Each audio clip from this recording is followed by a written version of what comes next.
¿Qué tal? Saludos, muy buenas noches, bienvenidos a Vía V. ¿En qué se parece A Coruña al Prestige? La respuesta la ha dado hoy el alcalde de la ciudad, Xulo Ferreiro. O concello, a cidade, é como un gran petroleiro, é dicir, é como, válgase a metáfora, como un Prestige. Un Prestige que leva un rumbo, repito, de décadas. E ese rumbo non se cambia en un día. É dicir, para entrar a Porto, os petroleiros apagan os motores 5 o 6 millas antes.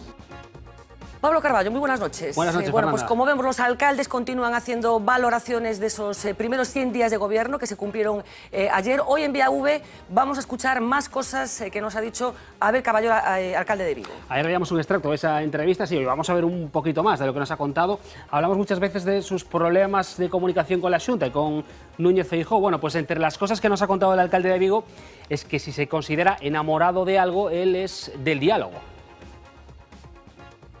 Yo soy un enamorado del diálogo, ¿verdad? Aunque algunos quieran dar otra imagen, de mí el diálogo es fundamental, es clave, es central en la política.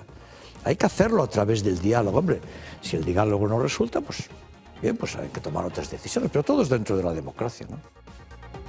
Caballero, que hoy ha respondido a las insinuaciones que se hacen sobre su posible implicación en la operación Patos. La vamos a destripar también esta noche. ¿A quién se acusa? ¿De qué se acusa? ¿Y cuáles son las principales formas que se utilizan para, bueno, llevar al fraude los contratos públicos?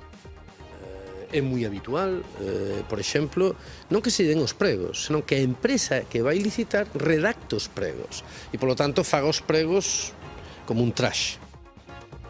Pero antes vamos a recibir también en nuestra mesa a varios invitados y vamos a escuchar y ver lo que nos ha contado el primer fiscal anticorrupción de España, que fuera además eurodiputado de Podemos. Habla de la situación política actual y de lo que se puede cambiar. Hay algo que sí que se puede resolver, que son las políticas antidemocráticas que ha aprobado el Partido Popular, directamente autoritarias y antidemocráticas. Así de claro lo digo. Y estaría hablando de la Ley de Seguridad Ciudadana, de la Ley de Seguridad Privada, de la reforma del Código Penal, de la reforma sobre la ley de financiación de los partidos políticos. Carlos Jiménez Villarejo, al que luego escuchamos con más calma, hoy ha sido Rajoy abucheado en Cataluña, junto a su candidato, junto al Albiol, en Reus, en una campaña en la que hoy ha intervenido también la Iglesia y que empieza a coger tintes un tanto surrealistas. Grandes jefes, PP, PSOE, Podemos, venir reserva catalana, decir indígenas que conviene votar. Això. Indígenas, decir jefes Madrid, PP, PSOE, Podemos, gran corte de manga, se'n diu gran botifarra, i victòria de Junts pel Sí. Podemos identificar a un político por su indumentaria, hay un nuevo estilismo en la vida política. Bueno, arrancamos.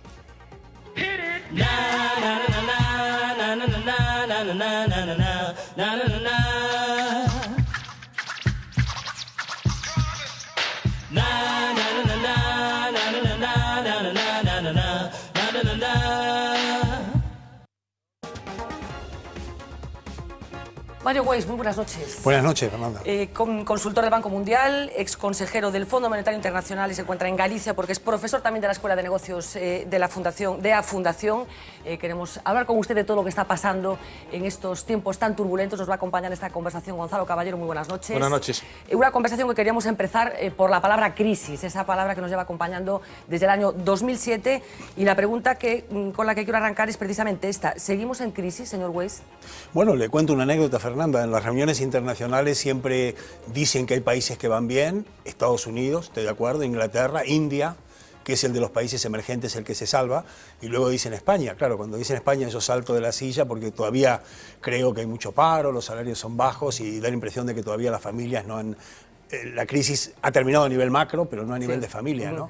Pero a nivel macro sí. ¿Es exagerado entonces el discurso político?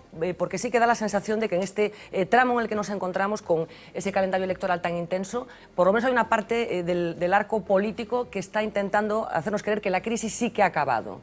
Bueno, después de 7 años de crisis, que es una década perdida, es posible que ya, a nivel macro yo creo que sí. De hecho, yo creo que la economía española y la gallega un poco menos van a crecer 2-3% en los próximos años. O sea que a nivel macro yo creo que ha terminado la crisis por una serie de temas que hablaremos. Otra cosa es que las familias sientan, vía salario, vía paro, que ha terminado. Que eso se ha terminado. Bueno, hemos vivido cosas muy terribles en estos años. Nosotros llevamos relatando prácticamente desde el principio cosas que tienen que ver con la crisis económica, con esa disolución de la forma de entender la vida que mucha gente tenía aquí en España. Un dato terrible, hoy se ha suicidado en Santiago de Compostela una persona que hace un año era desahuciada de su casa. Como decía, los índices macroeconómicos van mejor, pero a costa de una parte de la población. ¿Hay una parte de los españoles que se han quedado definitivamente fuera del sistema?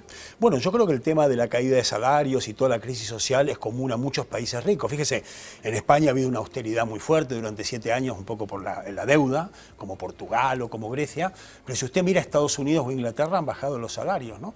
Yo lo que creo que ha pasado, si me permite Fernanda que lo explique rápido, es que en los mercados emergentes hay muchos pobres que han pasado a ser clase media.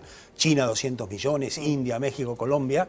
Y eso son competencias, ¿no? Y la manera de competir con estos nuevos clase media mercados emergentes había dos. La buena, que era con tecnología, con formación, y la mala, que era bajar salarios. Entonces, incluso países que van bien, como Estados Unidos e Inglaterra, los salarios han bajado. O sea, que quiere decir que el camino de reducir los salarios no ha hecho más que empezar. No, yo creo que a partir de ahora todos los economistas coincidimos que estamos en... Ya, lo que era un mileurista ahora es ni mileurista, yo creo que no. Estamos en una base muy baja. Yo creo que como las empresas, yo creo que en los próximos años van a ir mejor. Se calcula que un 80% de empresas deberían ganar productividad. Y yo creo que los salarios deberían empezar a subir a partir de ahora. Pero es cierto que han bajado a un nivel muy increíble. En cualquier caso, ¿cómo va a ser esta nueva sociedad, salida de la crisis que hemos padecido en estos años? Se habla de que va a ser una sociedad más desigual, y hablo de la sociedad española. ¿Usted pronostica que efectivamente las diferencias, para entendernos, grosso modo, entre los ricos y los pobres van a ser mayores que antes del 2007? Bueno, yo creo que en todo el mundo hay más desigualdad, sobre todo en los países ricos, en Estados Unidos y en Inglaterra también por la caída de salarios. Ahora, en los mercados emergentes no, en India y en clase media, muchos que eran pobres ahora son de clase media. Sí. En España sí, no hay duda que la clase media se ha empobrecido. No, yo creo que no, creo que después de 7 años de década perdida o de crisis, a partir de ahora yo creo que vienen 2 o 3 años donde va a mejorar un poquito la situación, pero muy gradual, ¿eh? Yo no quiero decirle, Fernanda, que el paro va a bajar pim pam pum mañana, va a ser algo muy gradual. Hay mucha gente, muchos expertos, muchos economistas incluso, que cuestionan mucho el modelo que se ha aplicado en Europa para tratar de superar la crisis, esa famosa austeridad. ¿Usted defiende la austeridad? Yo no creo en los extremos, no soy un talibán. Ni lo que dice Obama, imprimir dinero es la solución, lo creo, ni tampoco la política de Merkel de austeridad para todos. O sea, si imprimimos dinero y gastamos, llega un momento que va a haber inflación y no es creíble, y si todos hacemos austeridad tampoco podemos crecer. Hay que buscar un nuevo modelo. Lo que yo creo es que Alemania puede subir salarios, puede gastar más y permitir que España, subiendo salarios, siga siendo competitivo. Si Alemania sube salarios un 4 y España un 2, ambos podemos ser más competitivos y empezar a recuperarnos. Yo creo que a partir de ahora hay una fase de subida gradual de salario, ¿no? Insisto en ese pronóstico de desigualdad, porque seguro que usted sabe muchísimo mejor que yo que es el pronóstico que hace todo el mundo, que la sociedad en la que vamos a tener que acostumbrarnos a vivir va a ser más desigual. Hay organismos que pronostican que si las medidas de austeridad continúan adelante, en el año 2025 entre 15 y 25 millones de europeos más podrían verse sumidos en la pobreza. ¿Usted comparte este análisis o no? Yo creo que la sociedad de hoy es más desigual que hace 10 años por la austeridad, que ha sido un mal necesario, pero creo que a partir de ahora, si la economía crece un 3%, esa desigualdad puede bajar. Ahora, le digo una cosa, tampoco hay soluciones mágicas. Por ejemplo, los partidos políticos que dicen que los ricos paguen más impuestos, todos estamos de acuerdo. Pero ¿cómo lo hacemos? Deberíamos coordinar todos los países de Europa. Imagínense que los ricos pagaran un aumento de la SICAP, que son estos fondos de inversión, y nadie más. Lo que pasaría es muy fácil, los ricos sacarían el dinero con un llamado telefónico a Luxemburgo. Lo que el Banco Mundial trabaja es la desaparición de los paraísos fiscales a mediano plazo, pero eso lo veo difícil. Pero la SICAP, de alguna manera, ya sé que no es un paraíso fiscal, pero no es una ventaja superlativa que se le está dando a los grandes capitales y que de alguna manera bueno, pues están condicionando el que puedan tributar con la amenaza de que se pueden marchar. ¿A usted le parece bien que existan las SICAPs, por ejemplo? No, lo que me parece... A ver, yo creo que los ricos deberían pagar un poco más, pero pero a nivel global. Si solo España sube la fiscalidad de los ricos, el dinero sale y la economía se hunde, ¿no? Todos conocen a Gerard Depardieu, ¿no? El actor francés. ¿Qué pasó con él? Hollande subió los impuestos, se hizo ciudadano ruso, se fue con Putin y sacó el dinero. Si lo hace uno no pasa nada, si lo hacen muchos, que es muy fácil con un llamado telefónico. Entonces lo que yo creo que a mediano plazo lo ideal sería que los paraísos fiscales desaparecieran. Pero esto, es difícil, ¿no? Claro, porque supongo que nadie se lo cree, que vayan a desaparecer los es paraísos difícil fiscales. porque Gibraltar tiene más empresas que habitantes y monos juntos, ¿no? Quiero decir que Bahamas le encanta ser un paraíso fiscal y los bancos también ganan dinero con eso. Entonces, hablábamos de los ricos. Déjeme que le dé un titular de estos días. La crisis deja en España el doble de multimillonarios declarados. Un total de 470 personas declaraban en el año 2013 tener más de 30 millones, exactamente el doble de los que lo declaraban en el año 2007.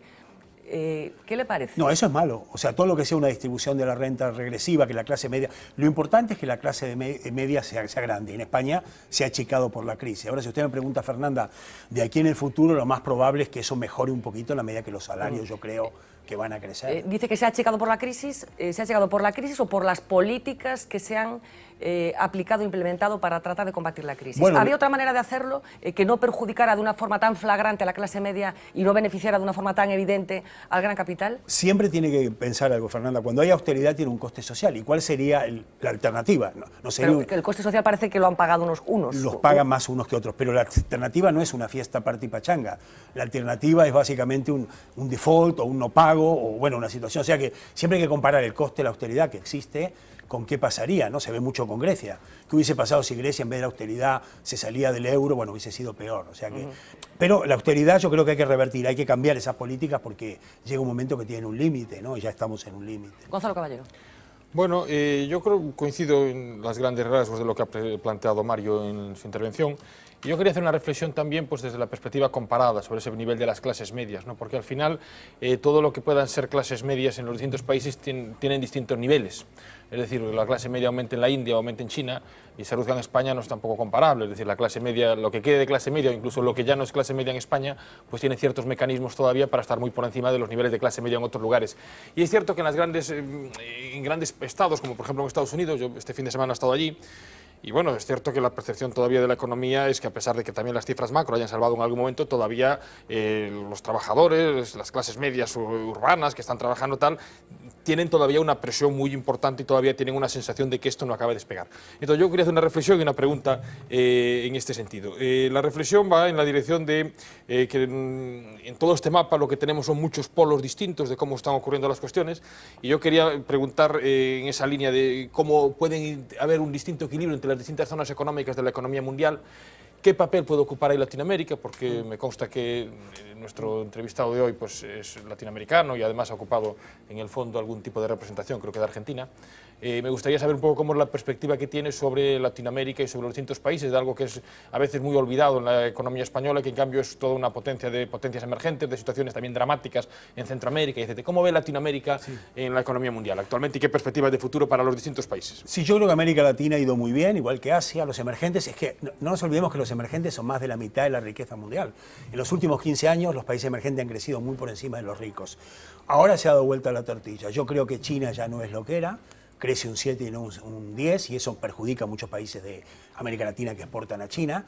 Y luego, no se olviden, Gonzalo lo sabe bien, que al subir los tipos de interés de Estados Unidos, todo el dinero va a salir de América Latina. Entonces yo creo que América Latina, que vivió 15 años, 20 años de bonanza, ahora está un poco dividida. Y yo creo que los países que van bien son los del Pacífico. Hablamos de México, de Colombia, que ha habido una delegación de empresarios españoles estos días, Perú y Chile. Esos son los 4 que van bien.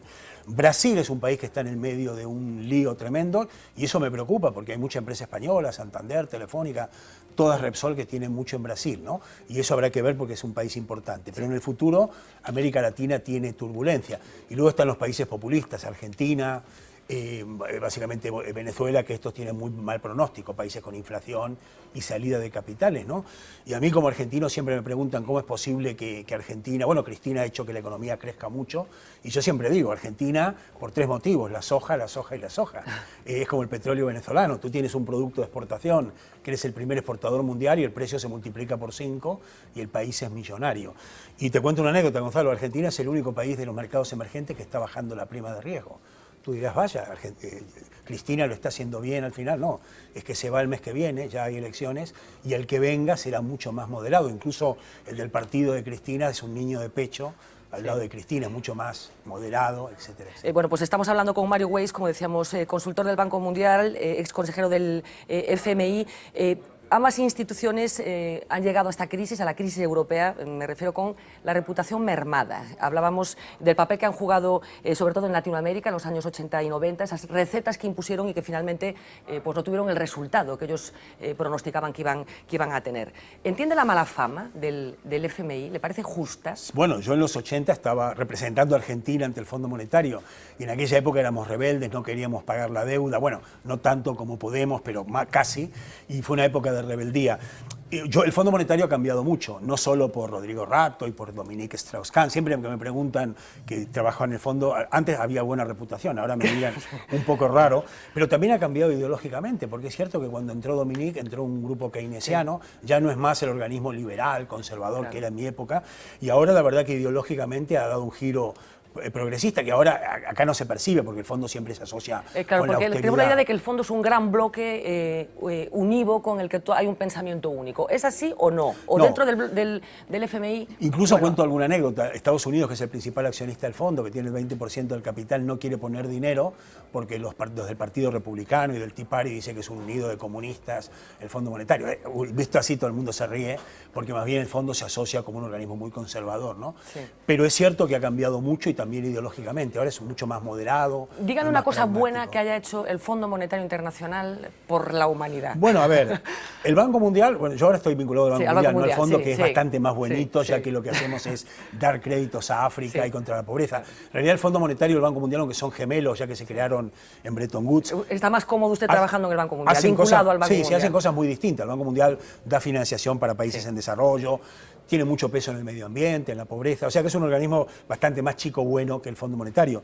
Hombre, el Fondo Monetario es un poco el organismo que tiene experiencia, que cuando tienes que cobrar las deudas te manda y el auditor siempre te va a decir usted tiene que pagar y con el dinero que le presto no puede hacer una fiesta, sino que tiene que hacer austeridad. Claro, pero siempre con razón, quiero decir, ¿qué hubiera sido de las últimas crisis sin la intervención del Fondo? Yo creo que los países endeudados como Portugal, España, Grecia, para poder pagar tienen tres opciones. Una es renegociar la deuda, otra es con inflación. Fíjese, si en España tuviéramos una inflación del 5 y los salarios subieran un 5, bajaría la deuda, la gente paga una hipoteca fija. Entonces, para el deudor, la inflación te baja la deuda. Y la tercera es crecer, pero yo sinceramente creo que España puede crecer, Italia puede crecer, pero Grecia y Portugal no. Y digo, para poder crecer en Europa hace falta tres cosas, que España tiene, pero que Portugal o Grecia no. Tener producto exportable, un poco de exportación, tener algo de industria y tener empresas multinacionales importantes. Portugal y Grecia ni exportan nada, ni tienen industria, ni tienen multinacionales.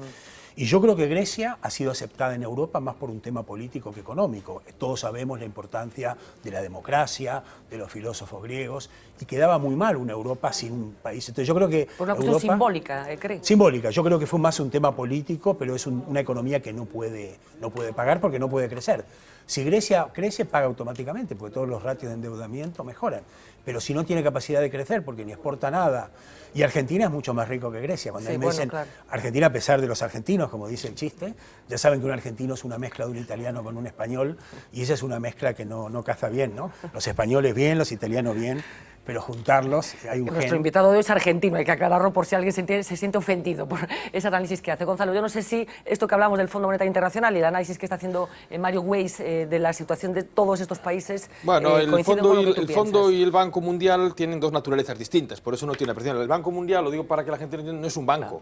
El Banco Mundial es una agencia de desarrollo, es decir, se crea en el sistema, como dice la conferencia de Bretton Woods, pero se crea con la idea de tener una agencia para ayudar al desarrollo económico de las zonas no desarrolladas. De forma que el Banco Mundial, lo digo porque la ciudadanía pierde, el Banco Mundial es el Banco Mundial, por ejemplo, no tiene ninguna función que hacer en los países como España, en los países europeos, ninguna. No tiene nada que hacer. Tiene programas de desarrollo para los países no desarrollados. Es una agencia de desarrollo, aunque se llame Banco Mundial. Y el Fondo Monetario Internacional tiene una función monetaria de estabilización macroeconómica fundamental. La pregunta es, bueno, al final es muy... ¿Hubiera ocurrido algo si no existiera en el Fondo Monetario? ¿Han empeorado, han mejorado las cosas? A ver, dentro del sistema económico, ¿cómo funciona? El Fondo Monetario ha tenido papeles importantes en muchas crisis. y ha solucionado, solventado, a lo mejor con recetas que no siempre han sido las idóneas. Por ejemplo, en Latinoamérica, en la época en que tú estabas en el Fondo Monetario, pues toda esa época directa del consenso de Washington y de recetas muy neoliberales para Latinoamérica, pues ha sido una década perdida por antonomasia. Es cierto que en otras crisis coyunturales, pues sí ayuda, a lo mejor con costes muy grandes para los países, pero si no existiese ni el fondo, ni ningún otro fondo, los países en crisis financieras o en riesgo de default hubieran tenido situaciones mucho peores. Otra cuestión es que lo hubiéramos diseñado mejor. Y por tanto es el Fondo Monetario Internacional. Y el Banco Mundial, pues bueno, ha hecho papeles también tangenciales. Déjame del Banco Mundial, porque estamos hablando de una institución a la que estuvo vinculada una persona que ha hablado mucho de la crisis europea y que ha sido muy crítico con las políticas que se han aplicado aquí en Europa, inducidas de alguna manera, como todos sabemos, por Angela Merkel. Estoy hablando de Joseph Stiglitz, Premio Nobel de Economía y ex economista jefe precisamente del Banco Mundial. Voy a reproducir una frase de las muchas que ha dicho Stiglitz en este tiempo. Me gustaría que Merkel entendiese que la austeridad empeora el comportamiento de la economía, aumenta el nivel de desempleo, disminuye los salarios y crea más desigualdad. No existe ningún ejemplo de una gran economía que haya vuelto a crecer gracias a la austeridad. Entiendo que no comparte al 100% la filosofía de Stiglitz, ¿o sí? No, vamos a ver, hay economistas como Stiglitz o Krugman, que son los dos grandes economistas más de izquierda keynesianos, que son respetados, pero hay un tema que te quiero comentar, Fernanda. Una persona le dan el premio Nobel y ya por ser el premio Nobel parece que va a la economía de Uganda y es experto en Uganda. Y pasa mucho con Krugman y Stiglitz, que son grandes economistas. Yo a Stiglitz aparte lo conozco indirectamente por algún trabajo de cuando yo era joven, porque él era en aquella época jefe de división de alguna división que yo trabajé como Bedel casi, ¿no? Porque, y bueno, es una persona muy capaz, pero claro, de repente viene un premio Nobel y Krugman opina de España, que no conoce, y parece que es un oráculo. A veces... O sea, que se han equivocado en las cosas que decían de España. No, son economistas respetados y académicos, tanto Stiglitz, Krugman, el mismo Piketty, y que tienen una visión alternativa. Y yo creo que en economía no hay que ser dogmático. Yo no soy talibán. Yo creo que la economía de mercado funciona en determinadas circunstancias, pero a veces hay que tirar un poco de Keynes o de imprimir un poco de dinero. Si no hubiésemos tirado un poco del Estado y de Keynes en la crisis de Lehman Brothers, esto hubiese sido mucho peor. Entonces no hay que ser dogmático y quizá hay que adaptarse en cada etapa a una teoría distinta. Bueno, seguimos teniendo informes muy preocupantes. Hoy mismo la OCDE habla de esa generación de jóvenes españoles que ni trabajan ni estudian. Aquí tenemos una tasa de paro juvenil que supera el 50%, como todos sabemos. Mario Waits, ¿qué le decimos a un joven que nos esté viendo en estos momentos, que está escuchando todo este discurso de, bueno, ha sido muy malo, pero ahora las cifras macroeconómicas empiezan a funcionar? ¿Qué le contamos a los jóvenes españoles y a los jóvenes gallegos? Hoy hablamos mucho de eso en los foros empresariales. Galicia y España en particular, pero Galicia en particular tiene un problema muy serio demográfico que es muy grave, lo que pasa es que va a explotar en unos años. Como Gonzalo sabe bien, tiene una tasa de natalidad muy baja y luego somos muy longevos, que eso está bien, ¿no? Porque no voy a proponer... Bueno, hubo alguna responsable del FMI que dijo que se solucionaba esto, que el problema de esto era que la gente vivía muchos años. Eso está bien, lo que pasa es que en economía lo bueno es que haya mucha gente joven formada y menos gente mayor, y luego la fuga de cerebro. Formar un ingeniero cuesta mucho dinero. Y hoy hemos discutido mucho con los empresarios en Ferrol y en Lugo, estuvo muy interesante. La gente joven que se va de Galicia por falta de oportunidades, eso que usted menciona, volverá, y yo creo que no. Ahí los sociólogos están divididos. Los que dicen para Galicia es bueno que la gente joven se vaya ahora que no hay trabajo, trabaja 10 años fuera, vienen con dinero y con conocimientos a Galicia y mejora. La impresión que tenemos es que la fuga de cerebro, la gente joven no volverá, y eso es un drama, ¿no? Porque para que una economía funcione bien y las pensiones sean válidas, tiene que haber mucha gente joven formada y poca gente Pues ya es un drama que la gente formada no vuelva, pero insisto, ¿qué le decimos a los que se quedan, que se marchen? Yo siempre recomiendo a mis alumnos casarse bien, pero bueno, eso no es un buen consejo, un buen matrimonio, pero el plan B sería la formación. Fíjense, en el Banco Mundial miramos temas de largo plazo, y en 10 años, por ejemplo, un tema interesante, a mayor formación va a haber bastante menos paro y a menor formación más. Pasa hoy día, pero eso se va a agudizar. Claro, pero esto no se ha roto, ¿no? De alguna manera. Cuando yo estudié, si hacías determinadas cosas como se te indicaban, si te formabas, si hablabas idiomas, tenías una garantía bastante cierta de encontrar trabajo en un espacio de tiempo razonable. Pero es que el problema es que en estos momentos no es así. Tenemos mucha gente sobrecualificada incluso que ni con esa se encuentra. No es así en España, ¿no? Pero si tú, aparte de la licenciatura, tienes un máster y luego hablas inglés, se te abre el mundo mundial. Yo a los chicos jóvenes les aconsejo realmente hacer un posgrado una vez que terminan la universidad para especializarse, y luego el tema del idioma, ¿no? Y ahora que está de moda estudiar chino, yo siempre digo que no, que en este momento hay más gente estudiando inglés en China que el resto del mundo estudiando chino y que el mandarín es un idioma muy difícil, que hay que estudiar mucho tiempo y que el inglés es el idioma de los negocios, ¿no? Entonces yo creo que en el tema de idioma, formar a la gente joven, esa es una buena capacitación. Que en España el paro va a bajar muy de a poco y que en los próximos años habrá poco trabajo, es así. Pero estamos en un mundo mundial, si no es en España se pueden ir a otro país. Creo que ha hablado estos días en estas conferencias que está dando por Galicia de su preocupación por los ídolos que tiene la juventud en estos momentos. Ha hablado de futbolistas, de personajes de televisión, bueno, que de la noche a la mañana se convierten en referentes, no se sabe muy bien de qué. ¿Le preocupa realmente estos referentes o siempre han existido referentes negativos para la gente? Bueno, hay joven? muchos economistas que opinan, no sé, Gonzalo, que piensa que España va a ir bien, igual que América Latina. Hay varios libros que han salido últimamente, cuando la gente joven, en vez de que los ídolos sean Belén Esteban, un torero, un futbolista, sea Bill Gates, ¿no? Entonces en Estados Unidos todo el mundo ama y quiere ser Bill Gates, un emprendedor, un empresario, y aquí no, que los empresarios tienen mala fama y hay otro tema. Bueno, y es un tema de cambio de cultura y eso yo creo que es una solución más a largo plazo, ¿eh? Cuando la gente joven haya más emprendedores. ¿Qué nos dicen nuestros padres cuando somos jóvenes? Sé funcionario y no seas emprendedor, ¿no? Con lo cual parece que el tema del riesgo no nos gusta. Hablaba de Bill Gates. Aquí hay un empresario que tiene además la sede aquí al ladito, que es Amancio Ortega. Yo no sé si cree que puede ser un referente para mucha gente Amancio Ortega. Yo creo que es un referente, de hecho, ¿no? Y bueno, hay un economista, Piketty, no sé, Gonzalo, si tú lo sigues, que es un francés que ha vendido muchos libros, que él dice que el problema es que los ricos son ricos no por mérito, no como Amancio Ortega, que es por mérito, sino por herencia, por fortuna, ¿no? Y que es un poco parásito. Pero Amancio Ortega es claramente un referente a nivel internacional, ¿no? Y ese es un ejemplo a seguir. Gonzalo. Bueno, yo creo que lo de la cuestión de los ídolos o los referentes sí es una cuestión simbólica, pero tiene su cierta importancia. También es cierto, en el caso de Estados Unidos, es un estado de estados tan amplio que la diversidad de todo. Es decir, hay quienes se matarán por ser Bill Gates, pero hay quienes se matan por el jugador de la Liga de Fútbol Americano que gana más. Es decir, que también tenemos que tener una visión un poco acompasada a los distintos, lo digo no por lo que planteaba Mario, sino porque a veces tenemos una impresión simplemente muy simplificada de todo lo que son Estados Unidos y esto debe tomarse con mucho más cautela. Sobre la cuestión de los jóvenes, que es una cuestión, yo entiendo que cuando uno lleva mucho tiempo en una situación complicada, como está pasando este país, y el desempleo acaba siendo un mal casi endémico, es muy difícil a cualquier persona darle un discurso o un planteamiento, porque la credibilidad al final se están encontrando con que en el día a día no les da una salida. Pero sobre todo, la gente que lleva más años es más complicado que esto lo entienda, pero el camino tiene que seguir siendo el camino de la formación. Tiene que entenderlo. Es cierto que vamos a tener también que romper muchas barreras, porque nos hemos criado, por ejemplo, todos en una sociedad en la cual la movilidad ha sido escasa, nunca hemos querido movernos mucho, y a alguien le dicen muévete un poco más, y esto en otros lugares no ocurre. Es decir, cuando en Estados Unidos alguien se tiene que mover, pues se mueve de California a Texas, o se mueve de California a Illinois, y es como irse a Alemania, claro, o a Chequia. Claro. Entonces, claro, esto hay que entender, no digo que esto sea el camino, ni que yo creo que es lo que quiera para mi país, pero sobre todo cuando la gente está en unas edades jóvenes, todavía sin cargas, y demás, pues hay un mecanismo que es eso, y desde luego internacionalizar la economía, pues por ejemplo, con la cuestión y la de formación. Formación es no solamente tener títulos, porque bueno, algún día hablaremos, como siempre hablamos, y habrá que hablar más de cómo es la formación y las universidades. No solamente es tener el título, porque a veces el título no demuestra nada.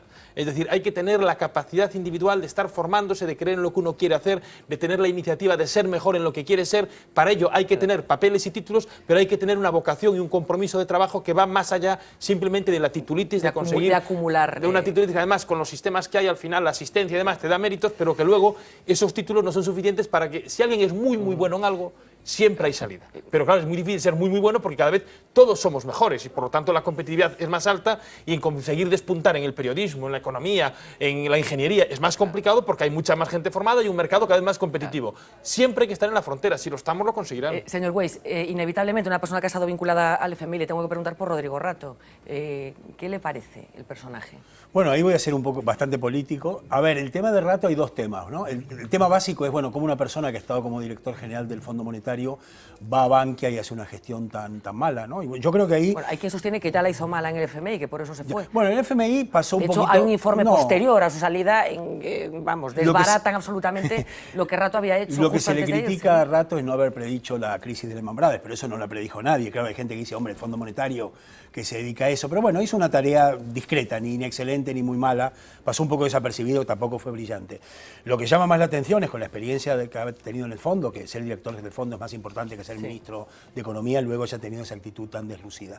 Y yo creo que el tema es que Rato es un político y ese banco, esa caja estaba quebrada, Blesa la dejó muy mal y hacía falta una persona que sepa mucho de banca, un programa estratégico. El que está ahora, Goisi, yo creo que es un tío que sabe, válido, pero él es más político, que llevarse bien con todos, con los sindicatos, y bueno, al final no hizo nada. Entonces, claro, hacer la plancha en una caja que está quebrada, llevó al desastre.